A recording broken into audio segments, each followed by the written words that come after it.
ओम शांति। प्रातः क्लास चल रहा था 6 मार्च 1967, पहले पेज के मध्यांत में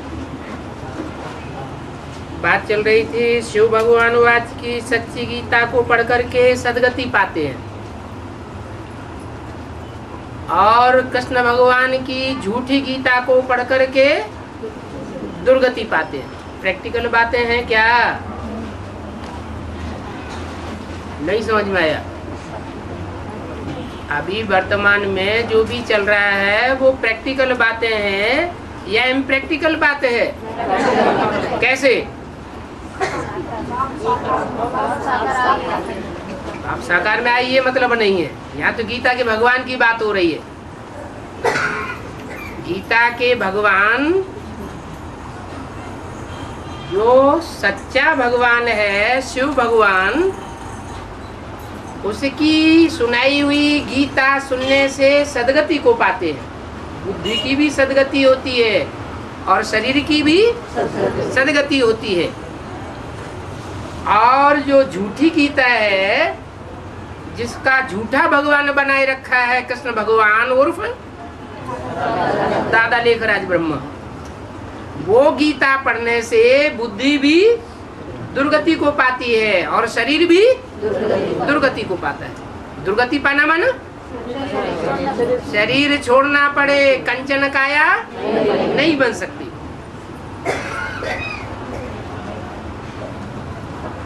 बाबा ने ये भी कहा है कि हर एक चित्र पर जरूर लगा हुआ हो कि ज्ञान सागर, पतित पावन, गीता ज्ञानदाता, परम प्रिय, परम पिता, परम शिक्षक, परम सदगुरु, त्रिमूर्ति शिव भगवान वाज।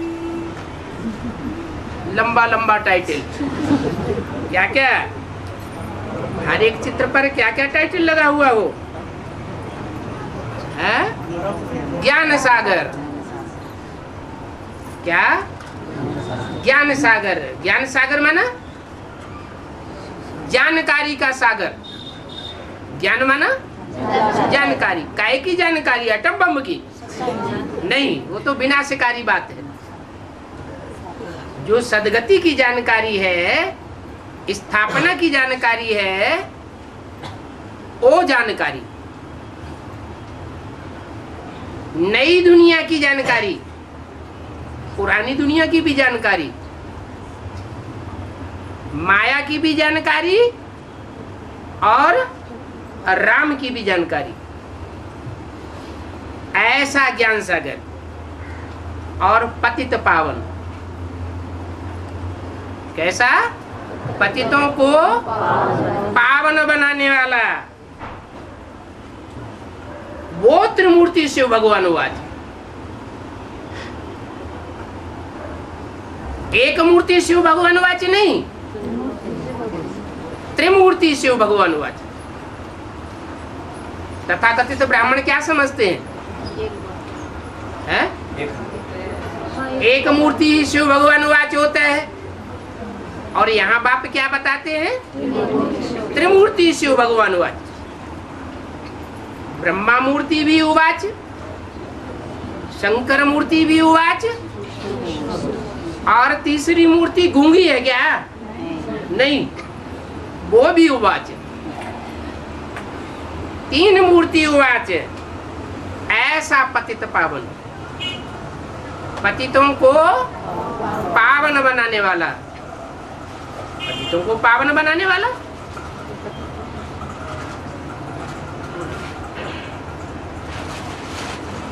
पहली मूर्ति पतित पावन नहीं है? है? अरे तीनों मूर्तियां पतित पावन, या एक मूर्ति पतित पावन, या त्रिमूर्ति पतित पावन? एक मूर्ति पतित। कौन सी मूर्ति? शंकर तो सदगति थोड़ा ही करता है? हाँ, उसमें सदगति करने वाला शिव बाप है। तो वो शिव बाप त्रिमूर्ति शिव भगवान वाची क्यों कहा? क्योंकि उसमें तीनों मूर्तियां विराजमान हैं। कैसे? ब्रह्मा की मूर्ति भी विराजमान, वो ब्रह्मा माँ हो गई, और बाप भी विराजमान, राम बाप भी हो गया। माँ और बाप दोनों का कॉम्बिनेशन जो अर्धनारीश्वर बनता है, वो क्या हुआ? वो भी विष्णु मूर्ति हो गई, वो भी विराजमान है। और ये तीनों ही मूर्तियां एक मूर्ति में विराजमान होने के कारण त्रिमूर्ति शिव भगवान वाच, ये लिखना चाहिए। वो ही मूर्ति पतित पावन है, माना? अकेली ब्रह्मा की मूर्ति वो पतित पावन नहीं है। क्यों?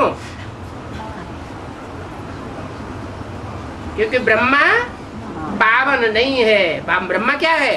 ब्रह्मा माँ तो है, लेकिन पावन है या नहीं है?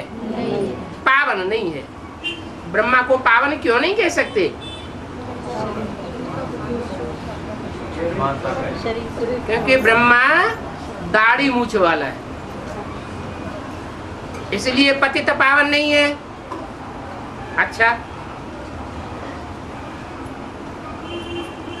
ब्रह्मा जब जगदम्बा में प्रवेश करता है तो पतित है कि पावन है?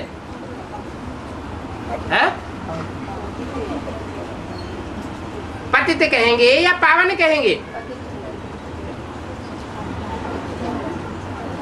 है? कोई जवाब नहीं दे रहा। उसे कहेंगे जगदम्बा। क्या कहेंगे? जगदम्बा। और जगदम्बा का पाठ किस युग में होता है? कलयुग अंत में। वो सब जगत की अम्बा है, तो जगत की अम्बाओं का कलयुग अंत में या संगम युग में भी पतन होता है या उत्थान होता है? तो सभी माताओं का पतन होता है। जो सब अम्माओं की अम्मा होगी उसकी तो सबसे जास्ती दुर्गति होगी। गीता पूरी ही खंडित हो जाती है।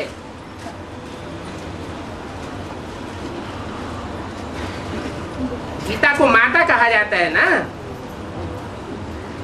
तो गीता माता उसको भी सदैव सदा काल शिव बाप का पाठ बजाने वाला नहीं कह सकते।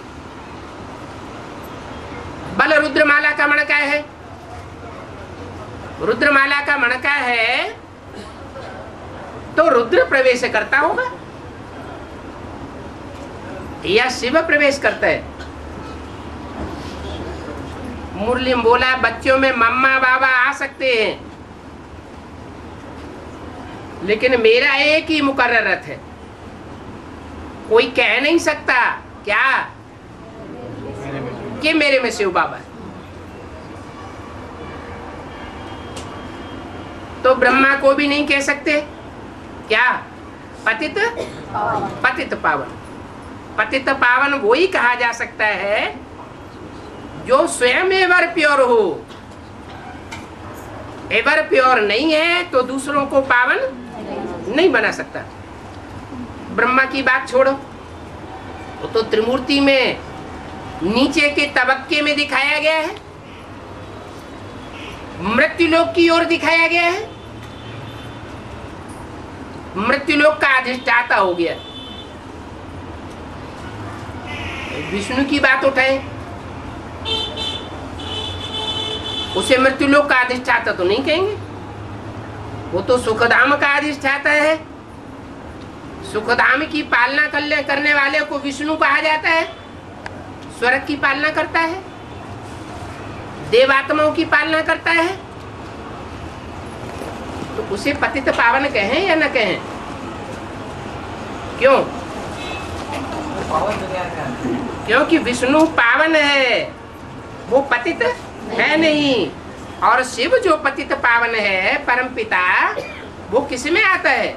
पतित तन में आता है। विष्णु को पतित तन नहीं कहेंगे। बल वो देवताओं के बीच में अधिष्ठाता है, मुखिया है। तीसरी मूर्ति आती है शंकर। शंकर का नाम शिव के साथ जोड़ा जाता है, विष्णु का नाम नहीं जोड़ा जाता, ब्रह्मा का नाम नहीं जोड़ा जाता। क्यों? क्योंकि शंकर का जो पुरुषार्थ है वो बाप समान बनने का पुरुषार्थ है। माना बाप एवर प्योर है तो वो एवर प्योर बाप शिव जब तक उस साकार तन में प्रवेश होकर के संसार के सामने प्रैक्टिकल रूप में प्रत्यक्ष न होवे तब तक उसको एवर प्योर नहीं कहा जा सकता। वैसे भी शास्त्रों में शंकर को अमोघ वीर्य कहा है। अमोघ वीर्य का मतलब क्या है? औरों का वीर्य पतन होता है, लेकिन शंकर के समान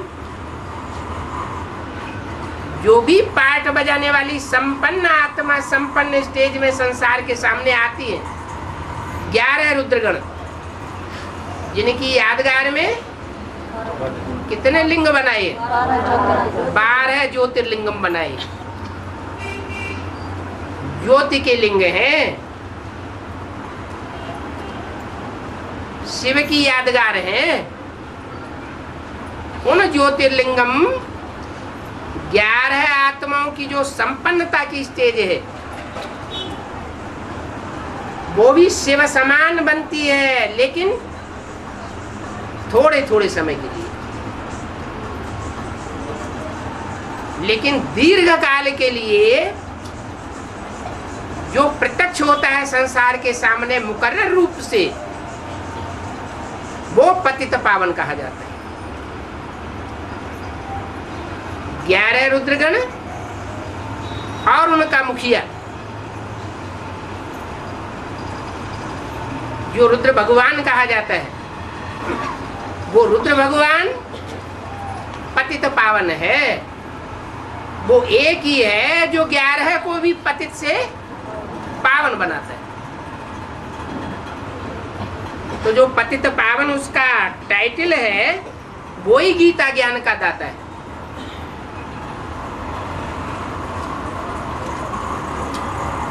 गीता से नई दुनिया की स्थापना भी होती है और गीता से पुरानी दुनिया का विनाश भी होता है।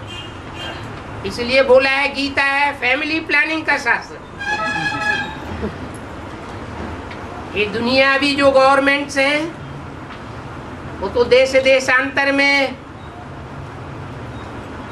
फैमिली प्लानिंग करती रहती हैं, लेकिन फैमिली प्लानिंग सफल नहीं होती और ही दिन दूनी रात चौगुनी पॉपुलेशन बढ़ती रहती है।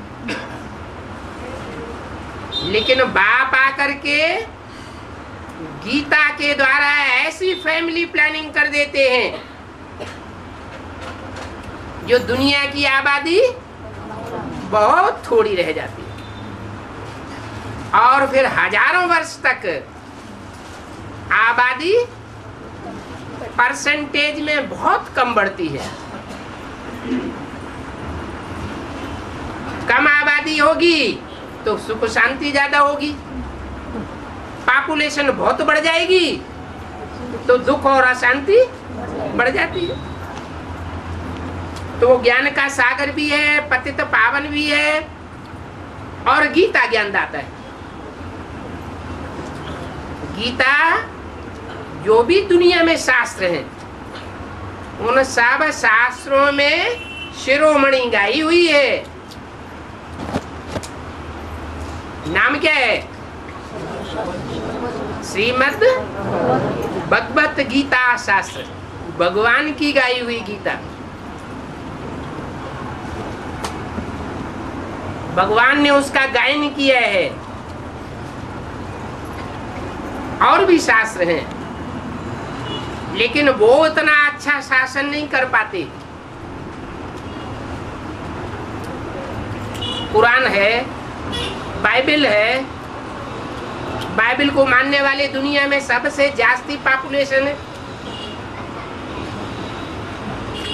लेकिन वो इतना अच्छा शासन नहीं कर सकती। फिर वो तो जड़ गीता है, जड़ बाइबल है और जड़ कुरान है। कोई चैतन्य भी हुई होंगी, शासन करने वाला चैतन्य होगा या जड़ होगा? चैतन्य होगा। तो संगम युग में ये सब शास्त्र चैतन्य रूप धारण करते हैं, लेकिन गीता शास्त्र एक ऐसा शास्त्र है, शासन करने वाला विधान जो सबसे श्रेष्ठ शासन करता है। ऐसा शासन करता है कि सब पापियों का विनाश हो जाता है और सब पुण्यात्माओं की स्थापना हो जाती है।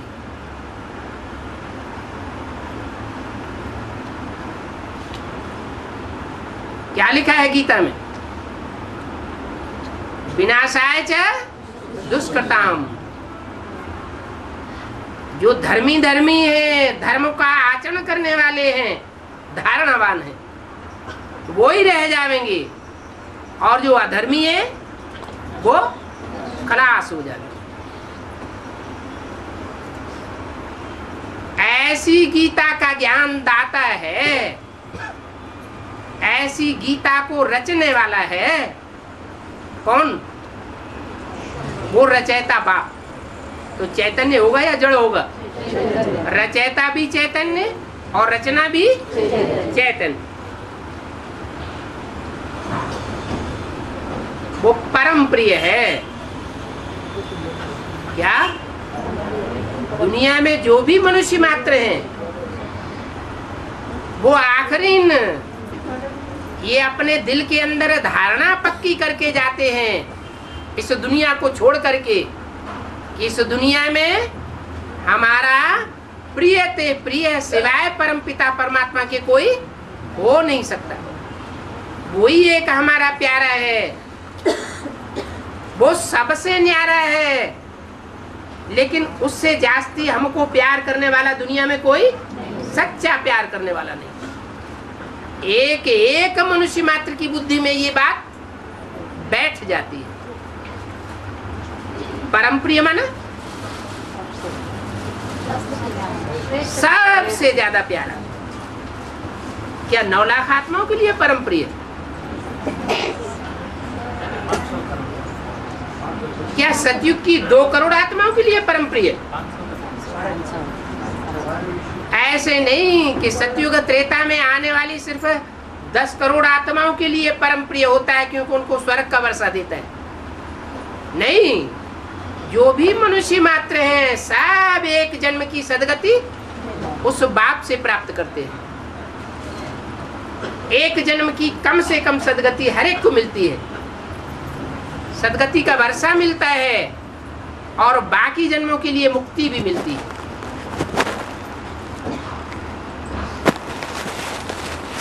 तो वो परम प्रिय उसका टाइटल है। एक एक मनुष्य आत्मा अंत में ये अनुभव करेगी तो उस बाप से ज्यादा परम प्रिय कोई हो ही नहीं सकता। दुनिया में बाप का संबंध बहुत कल्याणकारी माना जाता है। एक बाप का संबंध, एक गुरु का, वो तो भारत में सिर्फ होता है, और एक टीचर का। टीचर अपने आज्ञाकारी स्टूडेंट को अपने से भी आगे बढ़ाना चाहता है, लेकिन आज्ञाकारी स्टूडेंट हो तो।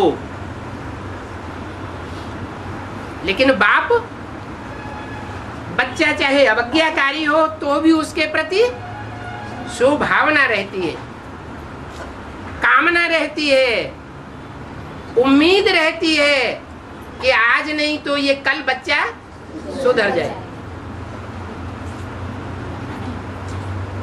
तो टाइटल मिलता है परम पिता। अनेक जन्म मनुष्यों के होते हैं। उन अनेक जन्मों में या 84 जन्मों में जो 84 बाप मिलते हैं वो इतना कल्याणकारी नहीं हो सकते जितना कल्याणकारी और जितना बड़ा वर्षा देने के लिए बाप आता है। बड़े थे वर्षा दे करके जाता है। बाप का काम होता है बच्चों के लिए सुख शांति का जीवन निर्माण करना, सुख शांति का वर्षा दे करके जाना। तो परम प्रिय परम पिता सुख शांति का परम वर्षा दे करके जाता है। वो परम शिक्षक भी है। क्या उसको कोई पढ़ाई नहीं पढ़ा सकता? वो सबको पढ़ाई पढ़ा करके जाता है और उससे ज्यादा अच्छी कल्याणकारी पढ़ाई कोई पढ़ा ही नहीं सकता। दुनिया में जो शिक्षक होते हैं 1 साल के लिए शिक्षा देते हैं, अच्छा जीवन भर के लिए शिक्षा देते हैं। 1 जन्म से ज्यादा के लिए तो शिक्षा किसी के काम नहीं आती। लेकिन ये परम शिक्षक ऐसा है जिसकी शिक्षा जन्म जन्मांतर के लिए काम आती है। 21 जन्मों के लिए तो गारंटी है कि वो शिक्षा लेने वाला दुखी नहीं हो सकता, सुख की जिंदगी जिएगा। लेकिन 21 जन्मों के आधार पर बाकी 63 जन्मों की भी गारंटी है कि अगर पक्का पुरुषार्थ करे तो और धर्मों के मुकाबले उसको 3/4 और दूसरे धर्मों को आधा आधा सुख दुख मिलता है और उसको 3/4 मिलता है। तो इससे ज्यादा बड़ा अच्छा शिक्षक और कौन हो सकता है? फिर बताया परम सद्गुरु। गुरु तो दुनिया में बहुत होते हैं और हुए हैं। उन गुरुओं से सारी दुनिया दुर्गति को पाती चली आई, चाहे वो किसी भी धर्म के गुरु हुए हों,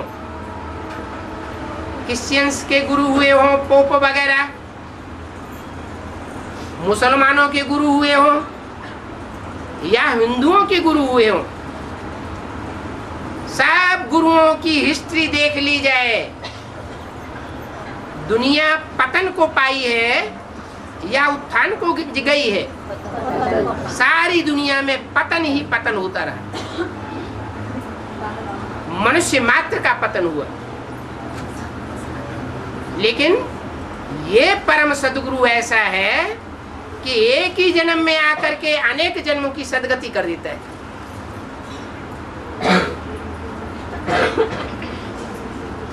वो गुरु सिर्फ टाइटल रखवाते हैं। क्या टाइटल रखवाते हैं? श्री श्री 108 जगत गुरु का टाइटल रखवा लेते हैं। लेकिन सारे जगत का तो क्या अपना भी कल्याण नहीं कर पाते, अपनी भी दुर्गति होती है और साथ साथ जो शिष्य बनते हैं उनकी भी दुर्गति होती है। तो वो सब गुरु हैं कहने मात्र के, उनमें कोई भी सतगुरु नहीं है, माने सच्चा गुरु कोई नहीं है। ये बाप ही आकर के सतगुरु भी बनते हैं, सच्चा गुरु। क्या नहीं तो दुनिया में गुरु कैसे होते हैं? जैसा रामायण में लिखा है, हरे शिष्य धन शोक न हरहि। क्या शिष्य का धन तो हरण कर लेते हैं लेकिन उनका दुख हरण नहीं कर पाते। दुख जन्म जन्मांतर के लिए बढ़ता जाता है, उस जन्म में भी दुखी हो जाते हैं। और ये परम सद्गुरु ऐसा है जो जन्म जन्मांतर के लिए शोक का हरण कर लेता है।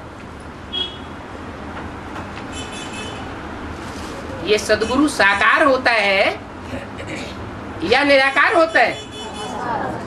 सदगुरु साकार होता है।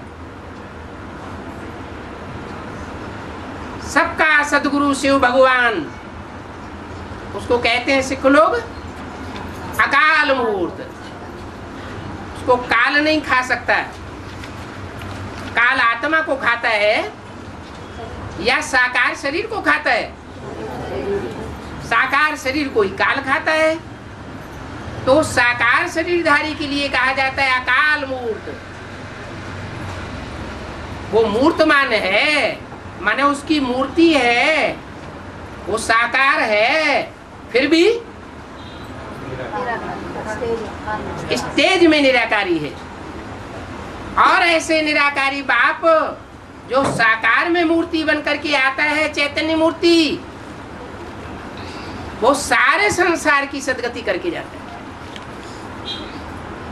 ऐसे नहीं मनुष्यों की सदगति होती है, कीट पशु पक्षी प्राणियों की सदगति नहीं होती। होती है या नहीं होती? मनुष्य की सदगति होती है। तो मनुष्य के आधार पर दुनिया के जो भी जीव जंतु हैं वो सब मनुष्य के माइंड से बंधे हुए हैं। मनुष्य ही एक मन बुद्धि वाला प्राणी है। वो अपने वाइब्रेशन से सारे दुनिया के प्राणियों के ऊपर असर डाल देता है। इसलिए मनुष्य सुधरते हैं तो सारी दुनिया के प्राणी सुधर जाते हैं, और जब मनुष्य बिगड़ते हैं तो सारी दुनिया के प्राणी बिगड़ जाते हैं।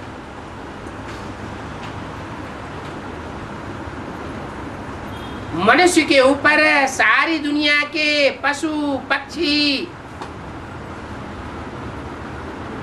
सबका आधार बना हुआ है,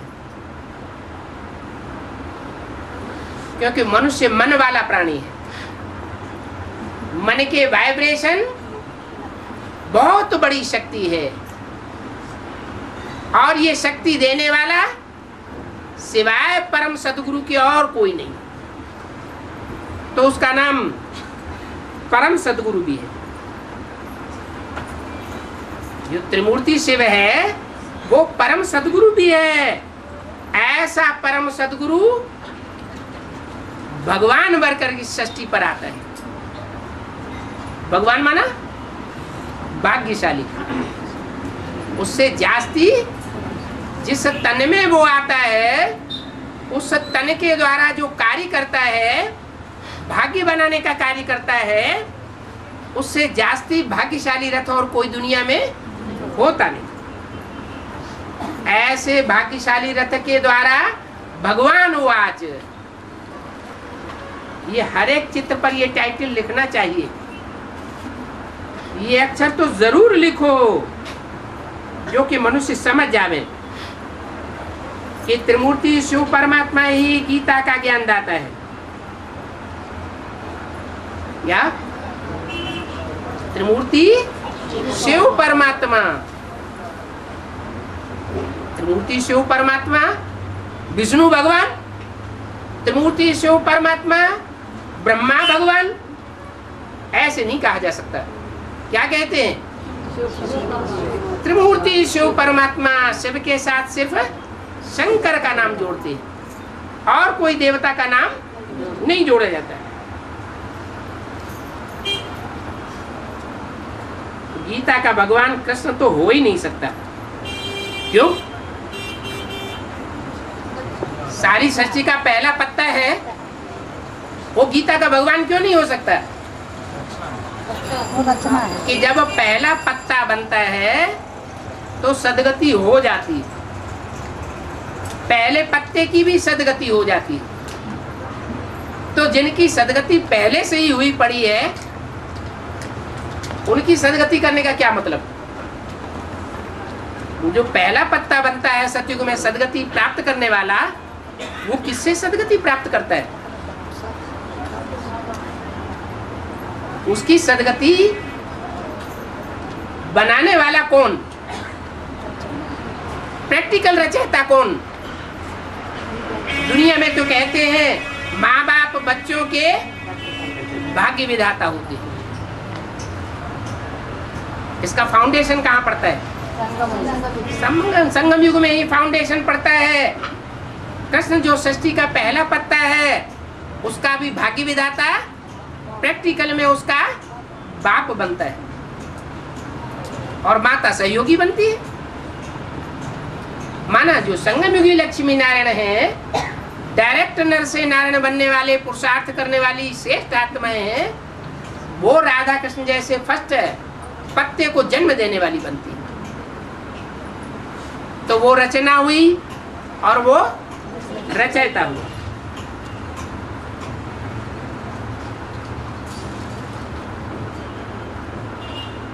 तो कृष्ण गीता का भगवान नहीं हो सकता। ओपिनियन भी इसी बात पर लिखवाते रहो। क्या? इस बात पर कि गीता का भगवान शिव परमात्मा है। गीता का भगवान कृष्ण उर्फ दादा लेखराज नहीं हो सकता। उस दुनिया के एक एक ब्राह्मण को पकड़ो और ये ओपिनियन लिखवाओ। परंतु ऐसी मेहनत कोई करते नहीं है। कैसी मेहनत? कि ब्राह्मणों की दुनिया के एक एक ब्राह्मण को बैठ के समझाएं कि गीता का भगवान प्रैक्टिकल साकार रूप में कौन है? शिव परमात्मा या कृष्ण बच्चा? कृष्ण बच्चा तो बच्चा बुद्धि बताई दिया। बच्चा कैसे गीता का भगवान होगा? गीता पति भगवान, जो पति का टाइटल मिलता है वो बड़े को मिलता है या छोटे बच्चे को मिलता है? बड़े को ही मिलता है। ये बेहद की बात है। बच्चा किसे कहते हैं? जो कुछ नहीं समझता है, बेसमझ होता है, उसे बच्चा कहते हैं। और बूढ़ा किसे कहते हैं? बेहद की भाषा में जो अनुभवी हो उसको बूढ़ा कहते हैं। बोला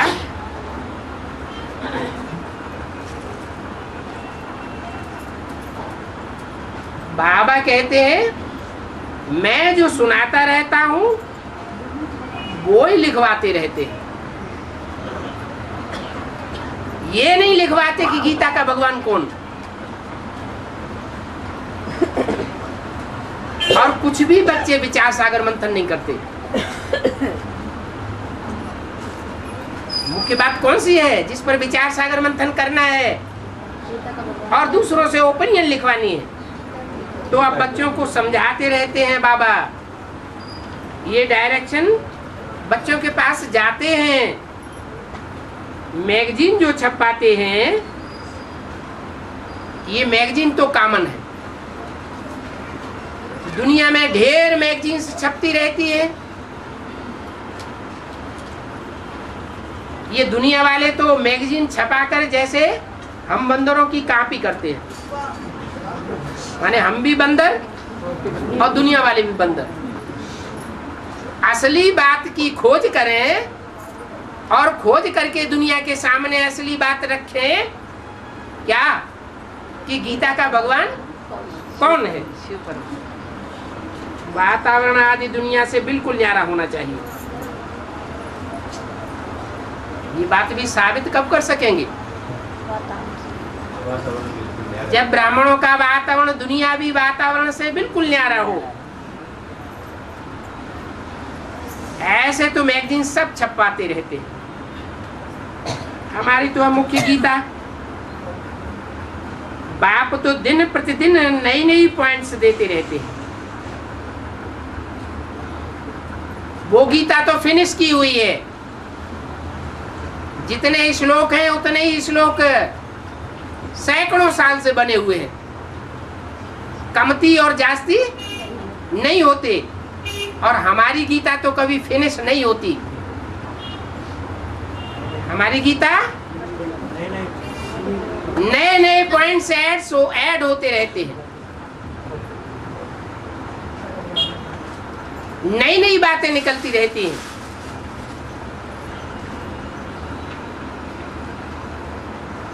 तो क्या करना चाहिए?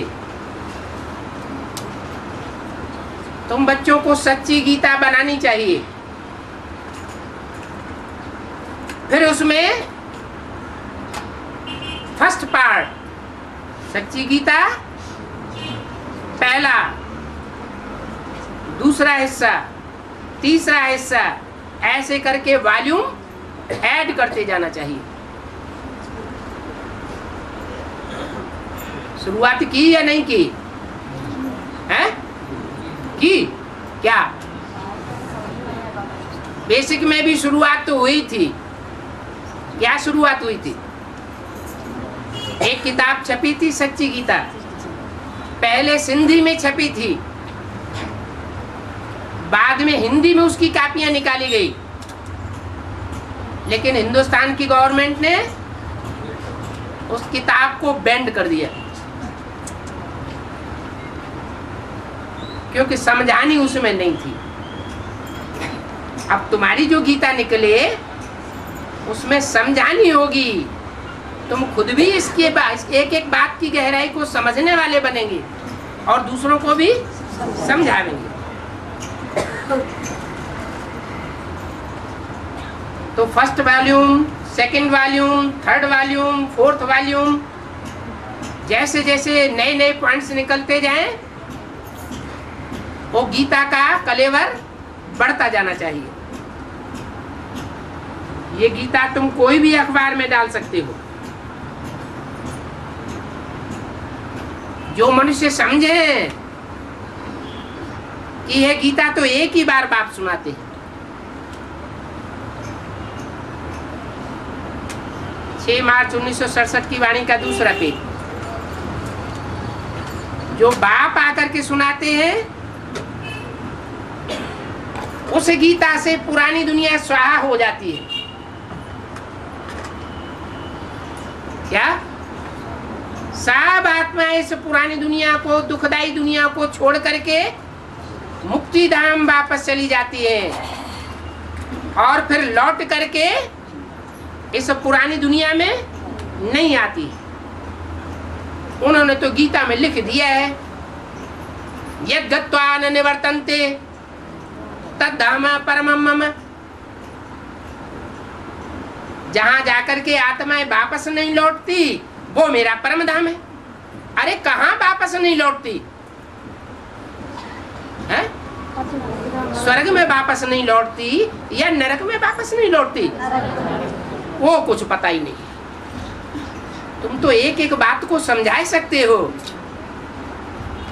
ये दुखदाई पुरानी दुनिया, कांटों का जंगल, आग लगने वाली है।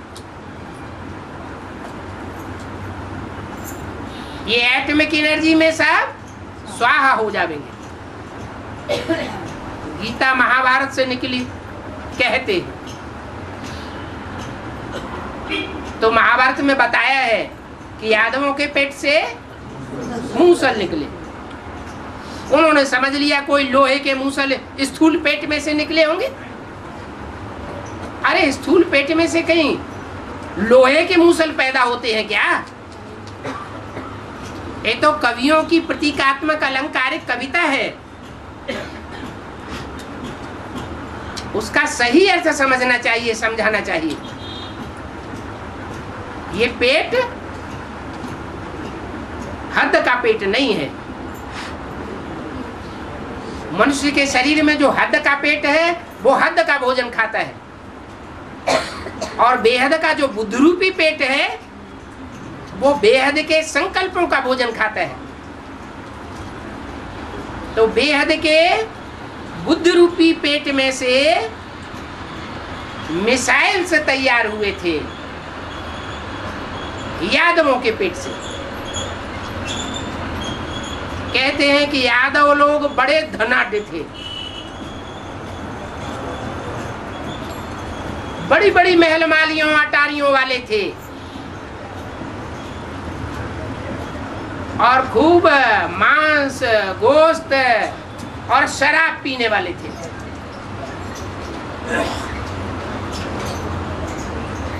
ये सब कहाँ से आया? भारत में। बड़ी बड़ी ऊंची अटारियां ये भारतवर्ष में किसको देख करके बनना शुरू हुई? विदेशियों को देख करके बनना शुरू हुई। ये शराब भी कहाँ से आई?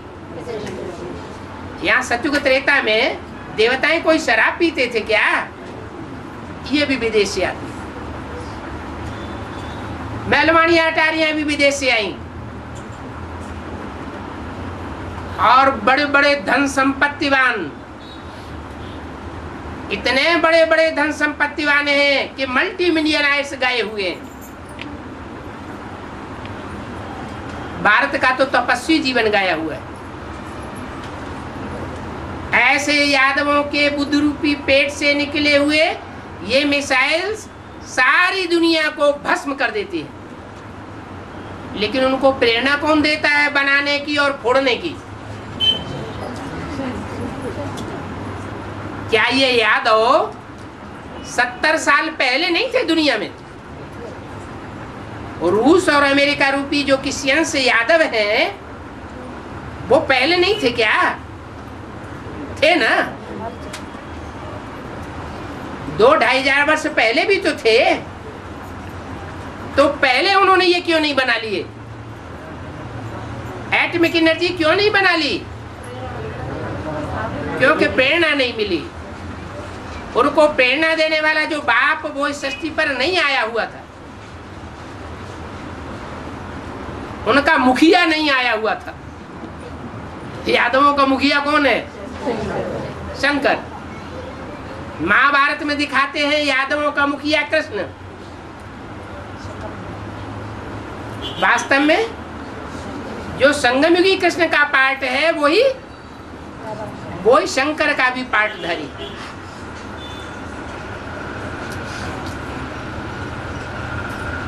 तो वो उनका मुखिया है जो उनसे एटॉमिक एनर्जी तैयार भी कराता है और विस्फोट भी कराता है। नहीं तो उन आत्माओं में इतनी ताकत नहीं है कि वो बना सके ऐसे हिंसक, ऐसे ध्वंसकारी शस्त्र और उनका विस्फोट कर सके।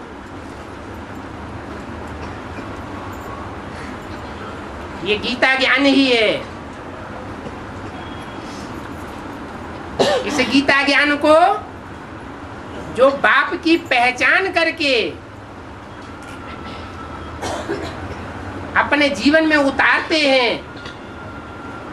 धारण करते हैं, वो स्थापना के निमित्त बनते हैं।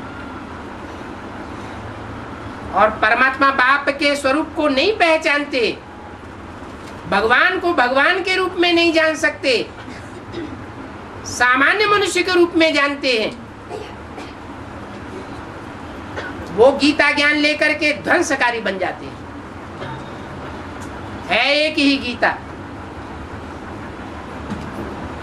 गीता स्थापना का कार्य भी करती है और गीता विनाश का कार्य भी कराती है। वो मनुष्यों की लिखी हुई गीता तो मनुष्य पढ़ते चले आ रहे हैं हजारों वर्षों से। न नई दुनिया की स्थापना होती है, न पुरानी दुनिया का विनाश होता है। ये पुरानी दुनिया स्वाहा होती ही नहीं पुरानी गीता पढ़ने से। तो ये नए नए पॉइंट्स धारण करने के हैं।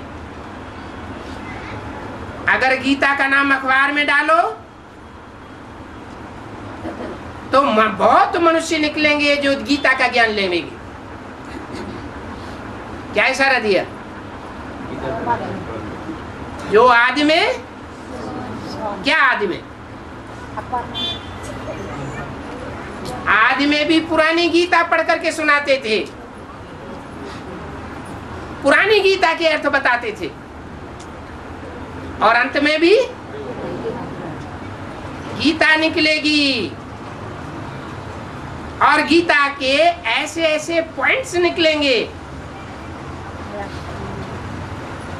जो संसार के लोगों को चमत्कृत कर देंगे। वो मनुष्य गुरु 108 प्रकार की गीताओं के अर्थ करके संसार के सामने रख सकते हैं। तो क्या ऐसे बच्चे नहीं बन सकते जो उसी गीता के 108 से भी ऊपर वाला अर्थ, जो भगवान का बताया हुआ अर्थ है, उस रूप से गीता को तैयार कर दे। ऐसी गीता अखबार में डालो तो बहुत मनुष्य वो ज्ञान लेंगे, और लिखत भी ऐसी हो जो किसी को भी ज्ञान का तीर लग जाए। इसका मतलब जो भी 108 गीताएं अभी मनुष्यों की लिखी हुई बनी हैं, मोटे मोटे वॉल्यूम बन गए हैं,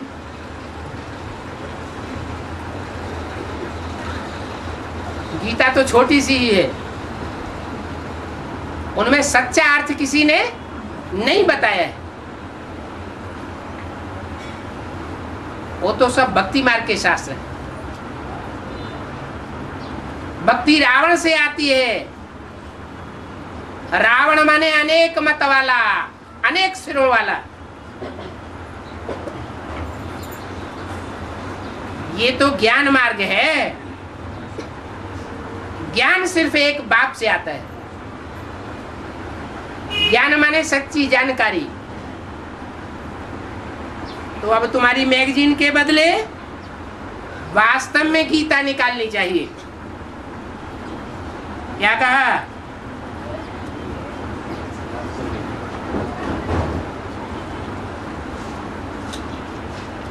फिर उनमें ताकत नहीं रहेगी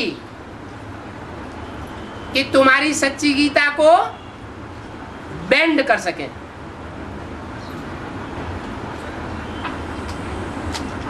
तथाकथित ब्राह्मणों की दुनिया में जो गीता, सच्ची गीता छपाई गई, वो गवर्नमेंट ने, वो भी भ्रष्टाचारी गवर्नमेंट ने बेंड कैसे कर दी?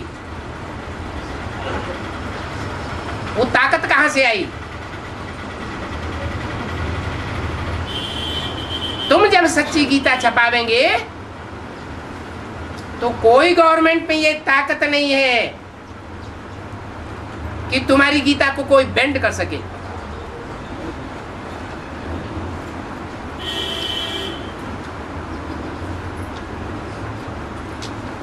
अक्षर ऐसे क्लियर हो जो कोई सुनते ही फौरन गीता मंगवा ले। सच्ची गीता सुनने से भारतवासी हेवन में जा रहे हैं, और झूठी गीता सुनने से भारतवासी हेल में जा रहे हैं। ऐसे ऐसे चीजे चीजे चीजे अक्षर लिखो। सच्ची और झूठी गीता दोनों में रात दिन का फर्क है।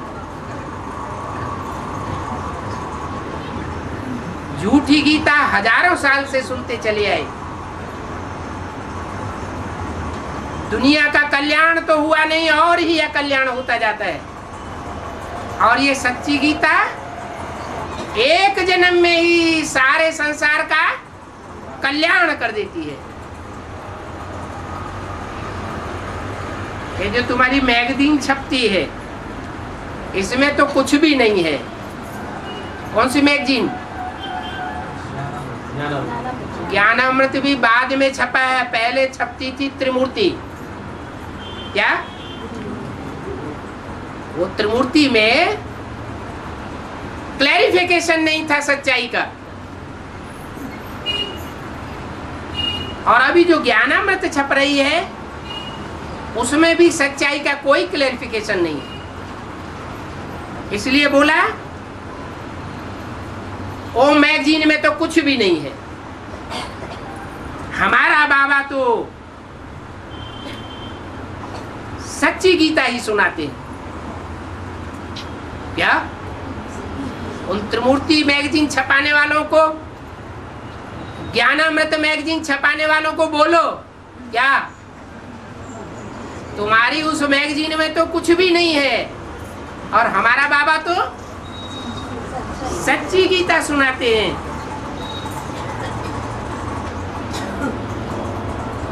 संजय ने भी गीता ही लिखी है। कौन संजय है? जगदीश भाई का नाम बाबा ने रखा संजय।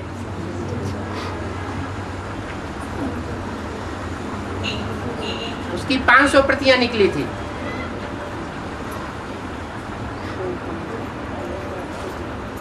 संजय ने गीता लिखी है ना कि मैगजीन है? नहीं, पहले सच्ची गीता लिखी थी हिंदी में ट्रांसलेट करके, उसकी 500 कापियां निकली थी। बाद में गवर्नमेंट ने वो बैंड करवा दिया। लेकिन इसको ज्ञानामृत नहीं कह सकते। जो मैगजीन छपाते हैं ज्ञानामृत, वो तो नाम डाल दिया ज्ञानामृत, लेकिन वास्तव में इसको ज्ञानामृत नहीं कह सकते। क्यों नहीं कह सकते हैं? क्योंकि ज्ञानामृत मैगजीन जो तथाकथित ब्राह्मणों ने छपाई है, उसमें मनन चिंतन मंथन कुछ भी नहीं है ज्ञान का। ज्ञान सागर ने जो भी ज्ञान सुनाया, उसको मनन चिंतन मंथन करके नहीं छापा गया, इसलिए उसको ज्ञानामृत नहीं कह सकते। ये तो झूठा नाम डाल दिया। और गीता को ज्ञानामृत कहना भी रंग है। किसी गीता को है, चाहे वो संस्कृत गीता हो और चाहे तथाकथित ब्राह्मणों के जो रोज मुरली पत्तों की पढ़ते हैं, उसको भी गीता ज्ञानामृत नहीं कह सकते। क्यों? क्योंकि अमृत तो मंथन करके निकाला जाता है, तो ज्ञानामृत कहना रंग है। भले बाबा ने ये बात इतने दिन नहीं कही। क्या कोई कहे बाबा ने ये बात तो पहले क्यों नहीं बताई? भले बाबा ने ये बातें इतने दिन नहीं कही, दिन प्रतिदिन नई नई बातें सुनाते हैं ना। ऐसे बुद्धि में नहीं आना चाहिए कि बाबा ने आगे ऐसी बात क्यों नहीं बताई। अरे ड्रामा में नहीं था इसलिए नहीं बताई, अभी ड्रामा में ये बात है इसलिए बता रहे। अब बाप कहते हैं ये मैगजीन तो कोई काम की नहीं है। कौन सी? जो भी त्रिमूर्ति ज्ञानामृत आदि मैगजीन छपाई गई या प्योरिटी मैगजीन छपाई जा रही है, वो कोई काम की नहीं। ऐसे मैगजीन, ऐसी किताबें तो दुनिया में बहुत छपती रहती है। उसमें सिर्फ सर्विस समाचार, सर्विस के फोटोज निकालते हैं। हाँ, अपने अपने फोटो छपा छपा के लगा देते हैं। जैसे आजकल के अखबार हो, अखबारों में भी क्या करते हैं आज है, रंगीन प्रिंटर निकल पड़े हैं, तो सब नेताएं अपने अपने फोटो छपाते रहते हैं। और दीदी दादियों के लेखन होते हैं। ऐसी मैगजीन दुनिया में बहुत छपती हैं। कोई का दाम जास्ती होता है और कोई का दाम बहुत कम होता है। तुमको तो बड़े दाम वाली यह बड़ी गीता बनानी चाहिए।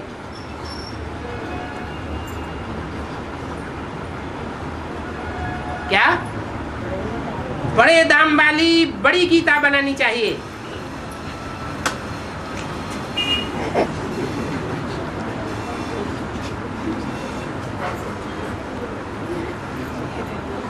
गीता पर ही ध्यान जाना चाहिए।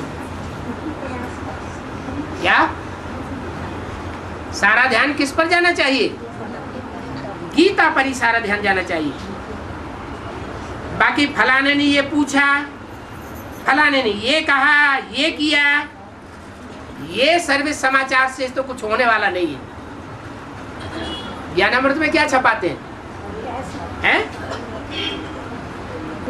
जो जिनकी सर्विस करने जाते हैं वो लोग जो कुछ भाषण देते हैं वो छाप देते हैं, जो पूछते हैं वो छाप देते हैं। बाप कहते हैं ऐसी सर्विस समाचार छपाने से ज्ञानामृत मैगजीन का कोई मूल्य नहीं रहता है। तो तुम बच्चों को गीता ही बनानी पड़े क्या? ये कंपल्सन है इस बात का कि गीता बनानी पड़े। दिन प्रतिदिन नई पॉइंट्स बाप सुनाते रहते हैं। तो गीता में अलग अलग वॉल्यूम्स में वो सारे पॉइंट्स आने चाहिए। तो बाबा की मुरली से पॉइंट्स निकाल करके वो पॉइंट्स इकट्ठी करनी चाहिए। फिर कुछ पुरानी पॉइंट्स और कुछ नई पॉइंट्स दोनों को मिला करके फिर गीता बनानी चाहिए। तुम बच्चों को सच्ची गीता ही निकालनी चाहिए। उसमें भले लिखा हुआ हो कि झूठी गीता कृष्ण की पढ़ने से भारत हेल में चला गया और सच्ची गीता शिव भगवान के सुनाने से भारत स्वर्ग में जा रहा है।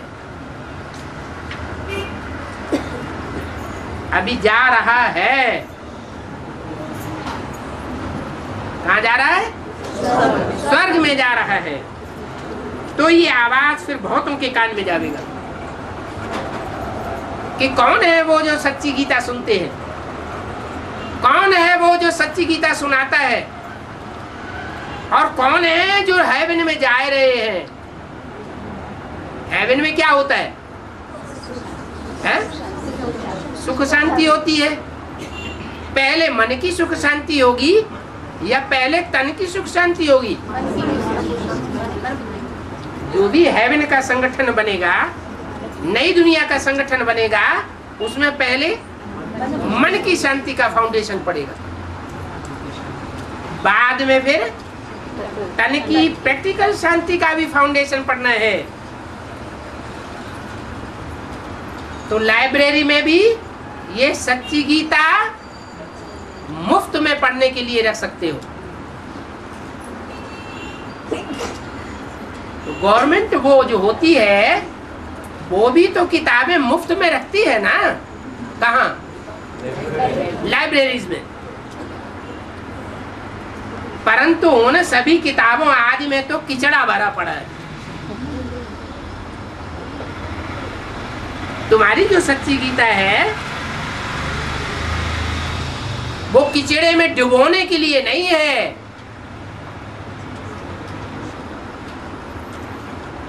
वो किताबें जो होती हैं लाइब्रेरीज में, उसमें तो किचड़े में डूब जाते हैं। क्यों? क्योंकि उसमें बड़े बड़े उपन्यास रखे होते हैं, भक्ति मार्ग की ढेर सारी किताबें रखी हुई होती हैं। वो उपन्यास और वो किताबें पढ़ते पढ़ते मनुष्य किचड़े में डूब जाते हैं। यह तो गोल्डन एज में ले जावेगी। कौन? सच्ची गीता। इसलिए लिखते हैं कि राइज और फॉल। क्या? माउंट आबू में जाते हैं तो कहाँ देखने जाते हैं? Sunset point. तो वहां फॉल हुआ या राइज हुआ? फॉल होने की यादगार है। हिंदी में कहते हैं भारत का उत्थान और भारत का पतन। एक कवि ने एक किताब लिखी है, भारत दुर्दशा। भारत की दुर्दशा, दुर्गति। अब तुम कौन सी किताब छपाओ? भारत की सदगति कैसे होती है। अच्छा, ओम शांति।